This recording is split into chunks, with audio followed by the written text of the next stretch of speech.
Mengapa ada orang yang bisa berbahagia, bisa tetap tenang dalam kondisi yang tidak mereka sukai, tetapi ada orang yang dalam kondisi yang mereka tidak sukai, mereka justru jadi stres, frustrasi, marah, kesal, dan sebagainya. Rahasianya adalah pemahaman terhadap lingkaran ini. Lingkaran yang bernama trikotomi kendali. Seperti apa persisnya? Yuk kita simak.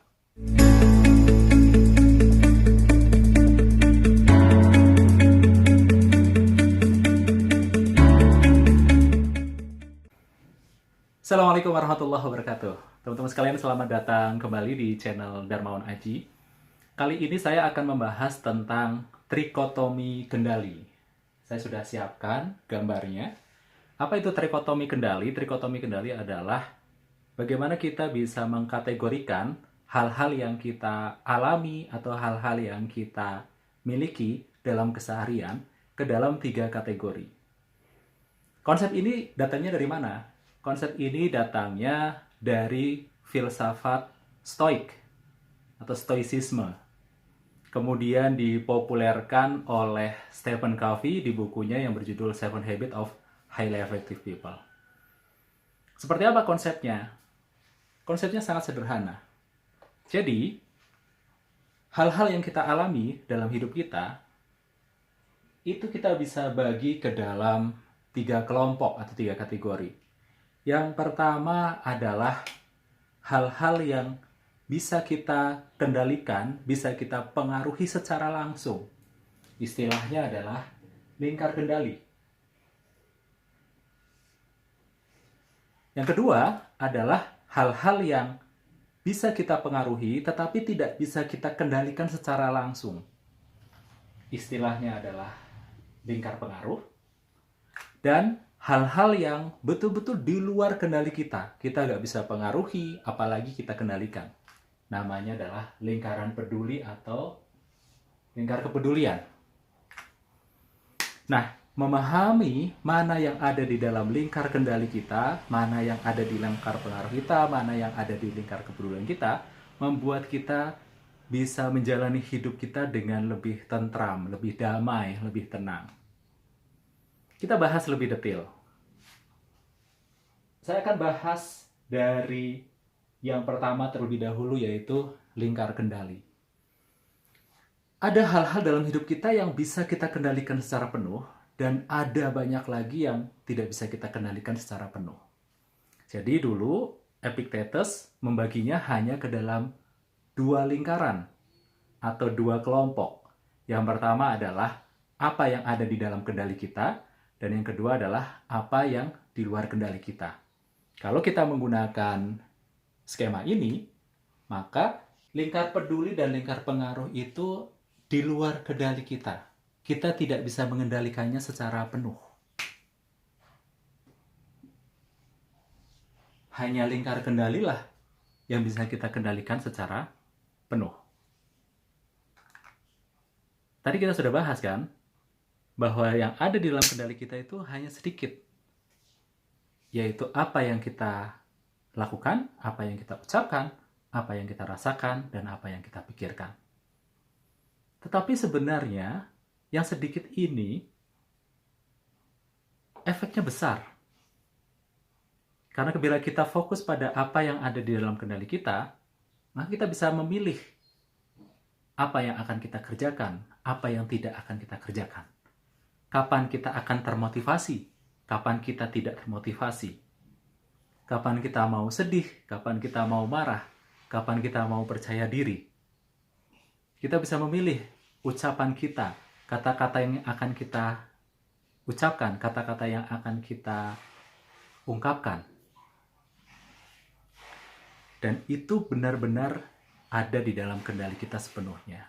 Tetapi menariknya, banyak orang menganggap pikirannya, perasaannya, tindakannya, ucapannya itu di luar kendalinya. Banyak yang berpikir seperti itu. Coba ingat-ingat komentar dari seseorang. Aduh, mohon maaf. Tadi kata-kata saya di luar kendali, misalnya. Sebenarnya kata-katanya ada dalam kendalinya. Hanya pada saat itu, dia lupa untuk mengendalikannya. Atau misalnya kita berbicara seperti ini, gara-gara dia, saya jadi marah. Ini adalah sesuatu yang tidak masuk akal. Karena kita marah, kita sedih, kita senang, kita gembira, itu bukan karena pengaruh orang lain, tetapi atas izin kita sendiri. Artinya, kita sebenarnya bisa mengendalikan apa yang kita rasakan. Kita bisa mengendalikan persepsi kita terhadap orang lain, apa yang kita pikirkan terhadap orang lain. Itu semua ada di dalam kendali kita. Yang pertama. Lalu yang kedua, ada lingkar pengaruh. Lingkar pengaruh itu apa? Lingkar pengaruh adalah hal-hal yang tidak bisa kita kendalikan secara penuh, tetapi bisa kita pengaruhi. Contohnya apa? Contohnya adalah kesehatan kita. Kesehatan kita itu di luar kendali kita. Tidak bisa kita kendalikan secara penuh. Tetapi kita bisa pengaruhi. Kita bisa ikhtiar secara optimal untuk menjaga kesehatan kita. Tetapi apakah itu menjamin kita tidak akan sakit selamanya? Tidak bisa. Itu tidak bisa menjamin. Kenapa? Karena pada dasarnya tubuh kita, kesehatan kita, itu ada di luar kendali kita. Kita bisa mempengaruhinya sampai kadar tertentu. Tetapi hasilnya itu benar-benar di luar kendali kita. Contoh lagi apa misalnya? Kondisi keuangan kita misalnya. Tingkat kekayaan kita misalnya. Itu adalah di luar kendali kita. Kita bisa pengaruhi. Kita bisa pikirkan caranya, kita bisa buat strategi, kita bisa berperilaku, bertindak untuk meningkatkan kekayaan kita. Tetapi hasilnya nanti seperti apa, itu di luar kendali kita.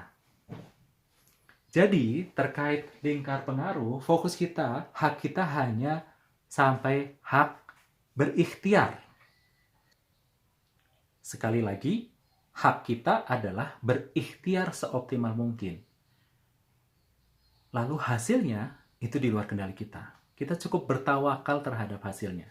Itu yang kita lakukan di lingkar pengaruh. Apa saja yang ada di dalam lingkar pengaruh kita? Pertama, tadi sudah saya sebutkan, kesehatan kita. Itu lingkar pengaruh kita. Di luar kendali, tapi kita bisa pengaruhi. Namun hasilnya tetap di luar kendali kita. Kondisi keuangan kita, sama. Kemudian masa depan kita, itu di luar kendali. Kita bisa pengaruhi. Tetapi hasilnya seperti apa di masa depan, itu di luar kendali kita. Apalagi yang masuk di lingkar pengaruh? Selain itu semua, masih banyak lagi. Target-target yang kita sudah buat, hasilnya itu ada di lingkar pengaruh kita. Kita bisa ikhtiarkan, kita bisa usahakan. Tetapi, apakah hasilnya akan sesuai dengan apa yang kita inginkan atau tidak, itu sudah di luar kendali kita. Ada satu analogi menarik. Jadi, ketika kita mengejar sebuah target, berusaha mencapai atau mewujudkan sebuah tujuan, itu ibarat kita sedang membidik dengan anak panah. Jadi kita siapkan busur, kita siapkan anak panahnya, kita sudah berlatih sedemikian rupa, kemudian kita tarik, kita bidik dengan tepat, setelah itu kita lepaskan. Nah, pada saat kita sudah melepaskan anak panah dari busurnya, itu ikhtiar kita sudah berhenti di situ. Hasilnya apakah anak panah ini tepat pada sasaran atau kemudian terterpa oleh angin sehingga kemudian bergeser, itu sudah di luar kendali kita. Kita hanya bisa bertawakal, diiringi dengan doa. Mudah-mudahan anak panahnya melesat dan menancap tepat pada sasaran. Nah, itu yang kita lakukan untuk hal-hal yang ada di lingkar pengaruh kita. Bagaimana dengan sikap orang lain, kinerja tim kita misalnya, atau sikap tetangga, sikap orang-orang dekat kita, sikap anak kita, sikap pasangan kita, dan sebagainya. Sama, itu juga masuk di lingkar pengaruh. Kita tidak bisa mengendalikannya secara penuh. Kita bisa usahakan, kita bisa ikhtiarkan secara optimal. Tetapi kita tidak bisa mengendalikan secara penuh sikap mereka itu nanti jadi seperti apa. Itu tidak bisa. Karena sikap orang lain ada di luar kendali kita. Kita mungkin bisa pengaruhi, tetapi hasilnya serahkan sama Allah. Sekarang masuk ke yang ketiga, yaitu lingkar kepedulian atau lingkar peduli. Apa itu lingkar peduli? Lingkar peduli adalah hal-hal yang kita mungkin bisa pikirkan, bisa pedulikan, tetapi kita tidak punya pengaruh atasnya. Kita tidak bisa kendalikan. Jangankan kita pengaruhi. Jangankan kita kendalikan. Kita pengaruhi saja belum tentu bisa. Apa contohnya? Cuaca misalnya. Itu di luar kendali kita secara penuh dan itu hanya di lingkar kepedulian kita. Hanya kita bisa pikirkan, tapi kita tidak bisa ubah. Kecuali dengan rekayasa cuaca misalnya. Itu pun hanya orang-orang tertentu. Kebijakan pemerintah juga sama. Kebijakan pemerintah itu ada di lingkar peduli kita. Kita bisa suka, bisa nggak suka. Tetapi ketika kita tidak suka dengan kebijakan pemerintah, itu tidak bisa kita kendalikan. Kita tidak bisa ubah secara langsung. Kita tidak bisa pengaruhi. Kecuali kita anggota dewan. Ya, yang beramai-ramai berusaha untuk mengubah kebijakan pemerintah. Tapi sebagai orang awam, maka kebijakan pemerintah ada di luar kendali kita. Tiba-tiba PPKM diperpanjang. Misalnya, kita nggak suka, mau nggak mau kita ikuti. Karena itu ada di luar kendali kita. Itu ada di lingkar kepedulian kita saja. Apalagi contohnya, kemacetan. Kita keluar rumah, tiba-tiba macet. Itu juga di luar kendali kita. Kita bisa pedulikan, tapi kita tidak bisa pengaruhi. Apalagi kita kendalikan. Komentar orang di sosial media, orang yang tidak kita kenal misalnya, itu di luar kendali kita, di luar lingkar pengaruh kita, itu hanya di lingkar kepedulian kita. Nah, banyak orang kemudian menjadi cemas, frustrasi, takut, dan lain sebagainya. Karena apa? Karena terlalu banyak memikirkan hal-hal yang ada di dalam lingkar kepeduliannya.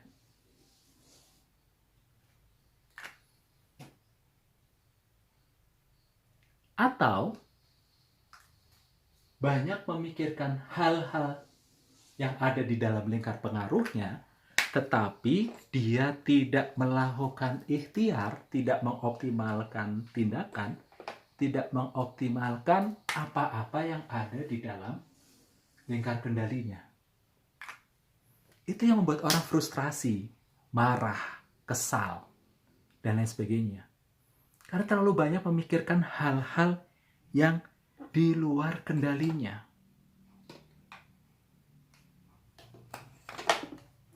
Karena dua hal ini, lingkar peduli dan lingkar pengaruh, itu kan di luar kendali kita. Menghabiskan energi dan atensi kita untuk dua hal ini, itu sia-sia. Ini di luar kendali.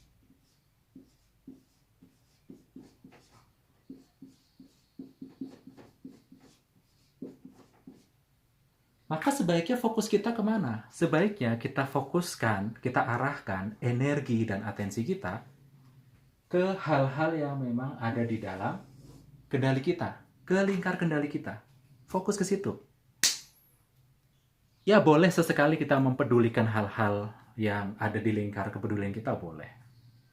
Atau kita membuat rencana, merancang masa depan, merancang sebuah targetan-targetan, ingin mengubah sesuatu yang ada di dalam lingkar pengaruh kita, itu juga boleh, tidak ada masalah.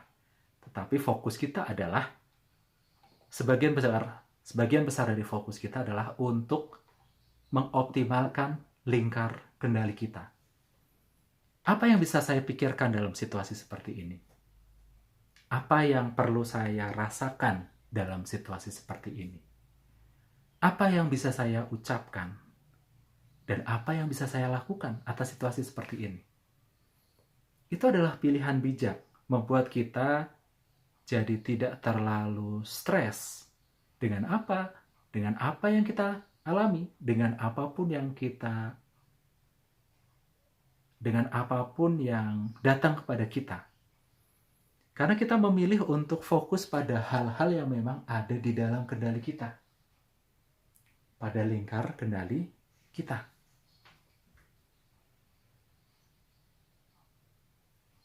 Jadi ini kuncinya, kalau kita ingin hidup kita bahagia, hidup kita tenang, tentram, merasa berdaya, maka kita perlu fokus pada hal-hal yang memang ada di dalam kendali kita.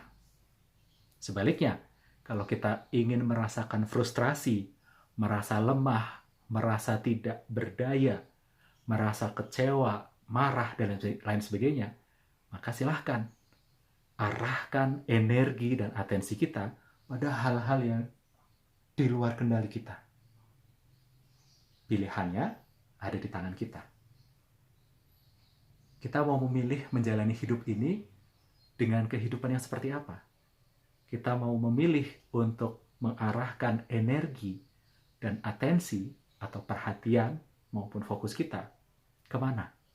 Ke hal-hal yang bisa kita kendalikan atau ke hal-hal yang di luar kendali kita, yang hanya bisa kita pedulikan atau hanya bisa kita pengaruhi. Jadi kuncinya adalah fokus pada lingkar kendali, kemudian optimal ikhtiar untuk hal-hal yang ada di lingkar pengaruh, tetapi hasilnya bertawakal, dan jangan habiskan energi dan atensi kita untuk hal-hal yang ada di lingkar peduli kita. Mudah-mudahan bahasan kali ini bermanfaat. Silahkan dibagikan video ini kepada rekan-rekan kita. Karena di situasi pandemi seperti ini, seringkali fokus kita, perhatian kita justru pada hal-hal yang ada di luar kendali kita. Pada pandemi yang tidak berakhir, pada kebijakan pemerintah yang berubah-ubah, dan lain sebagainya. Itu ada di luar kendali kita. Pikirkan, apa yang ada dalam kendali saya? Apa yang bisa saya lakukan? Apa yang bisa saya pikirkan? Apa yang bisa saya ucapkan? Apa yang bisa saya rasakan dalam situasi seperti ini? Mudah-mudahan bermanfaat. Bagi teman-teman yang belum subscribe, silahkan subscribe. Semoga dengan banyaknya teman-teman yang subscribe, saya jadi makin semangat lagi untuk membuat video-video yang lebih berkualitas. Meskipun jumlah orang yang subscribe itu ada di luar kendali saya. Yang ada di dalam kendali saya adalah membuat video sebaik-baiknya. Terima kasih. Saya tutup dengan salam. Assalamualaikum warahmatullahi wabarakatuh.